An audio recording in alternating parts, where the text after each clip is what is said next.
ভিজিয়ে রাখা ছোলা দিয়ে এত সুন্দর নাস্তা তৈরি করলাম, এটা আগে কখনো দেখেছেন? আসসালামু আলাইকুম। শুধুমাত্র ভিজিয়ে রাখা ছোলা দিয়ে এত সুন্দর নাস্তাটি কীভাবে তৈরি করলাম সেটা আজকে শেয়ার করব। কোনো রকম ঝামেলা ছাড়া মাত্র 5 মিনিটে এটা তৈরি হয়ে যাবে। প্রথমত একটা পাত্রে আমি ছোলাগুলো আগে থেকে বেটে রেখে দিয়েছি, খোসাসহ। খোসাগুলোকে আমি ফেলিনি। তারপর ওর মধ্যে দিয়েছি 2 চা চামচ বেসন। তারপর দিব লঙ্কা, লবণ, হলুদ গুঁড়ো এবং ধনিয়া গুঁড়ো এবং লঙ্কা গুঁড়ো।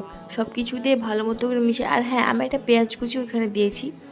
সব কিছু দিয়ে ভালো মতো করে অল্প জল দিয়ে একটা ডো বানিয়ে নিয়ে হাতে সাজিয়ে এরকম গোল গোল করে নিলেই হয়ে যাবে। তারপরে গ্যাসে কড়াই বসিয়ে তেলটা আগে থেকে গরম করে নিয়েছি আমি। তারপর ওগুলোকে লাল লাল করে মুচমুচে করে ভেজে নিতে হবে, ঠিক এইরকমটা। তারপর দেখো একেবারে রেডি, কোনো রকম ঝামেলা ছাড়া মাত্র 5 মিনিট এটা রেডি হয়ে যাবে।